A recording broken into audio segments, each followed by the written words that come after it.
রাষ্ট্র যখন নিপীড়ক হয়ে দাঁড়ায় তখন বিচার চাওয়াটা বোকামি। ছাত্রলীগের একটা সশস্ত্র সন্ত্রাসী গ্রুপ শিক্ষার্থীদের উপরে সতর্কিত হামলা চালায়। আপনারা জানেন যে গত পরশুদিন বরিশাল বিশ্ববিদ্যালয়ের আন্দোলনরত শিক্ষার্থীরা একটা সংবাদ সম্মেলন করেছিল।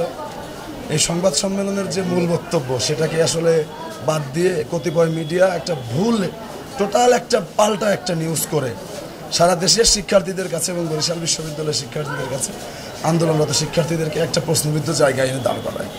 তো আমরা এটা সমাধান খোঁজার জন্য আন্দোলনরত শিক্ষার্থীরা মূলত সংগঠকেরা আজকে বরিশাল বিশ্ববিদ্যালয় গ্রাউন্ড ফ্লোরে বসেছিলাম আলোচনা করার জন্য। এবং এটা যেহেতু সংগঠকরাই বসেছিলাম যে আমাদের পরবর্তী পদক্ষেপ কী হতে পারে। তো এই মিটিংয়ের এক পর্যায়ে ছাত্রলীগের একটা সশস্ত্র সন্ত্রাসী গ্রুপ শিক্ষার্থীদের উপরে সতর্কিত হামলা চালায়। আমরা যেহেতু শুধুমাত্র সংগঠকেরা ছিলাম, আমরা সংখ্যায় ছিলাম হয়তো 18-19 জন।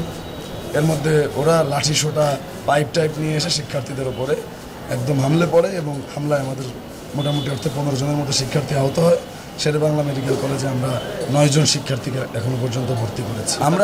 আমরা দেখেছি হামলার নেতৃত্বে ছিলেন ছাত্রলীগ নেতা একে আরাফাত, এর সঙ্গে ছিলেন আল সামাদ শান্ত, মাহমুদুল হাসান তমাল সহ রাকিবুল ইসলাম সহ বেশ কিছু ছাত্রলীগ নামধারী। এরা বিশ্ববিদ্যালয়ের শিক্ষার্থী এবং বিশ্ববিদ্যালয়ের ছাত্রলীগ নেতা হিসেবে নিজেদেরকে পরিচয় দেয়।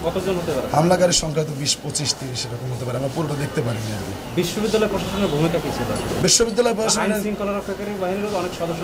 এখানে পুলিশ এবং এপিবিএন ক্যাম্পাসে তখন উপস্থিত ছিল। তো সব মিলিয়ে এনারা চেষ্টা করেছেন, কিন্তু সেটা পর্যাপ্ত আমাদের মনে হয়নি। বিশ্ববিদ্যালয় প্রশাসন তার জায়গা থেকে চেষ্টা করেছে, কিন্তু পুলিশের উপস্থিতিতে মূলত পুলিশ এবং এপিবিএনের উপস্থিতিতে হামলাটা হয় এবং সদস্যরা ওই অবস্থায় ছিল। প্রথমত এই হামলা নিয়ে আমরা বিস্মিত না, অবাক হইনি, এটা প্রত্যাশিত ছিল। ছাত্রলীগ এই হামলা করবে এটা আমরা আগে থেকেই জানতাম। ফলে এই হামলার পরিপ্রেক্ষিতে আমরা কি করব সেটা আমরা ভাবিনি।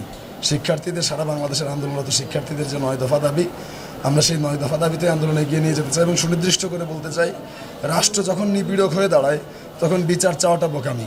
আমরা বাংলাদেশের ঘটে যাওয়া সমস্ত নিপীড়নের বিচার এই দেশের নাগরিকেরা, এই দেশের জনগণেরা করবে, সেই প্রত্যাশাটুকু ব্যক্ত করতে চাই।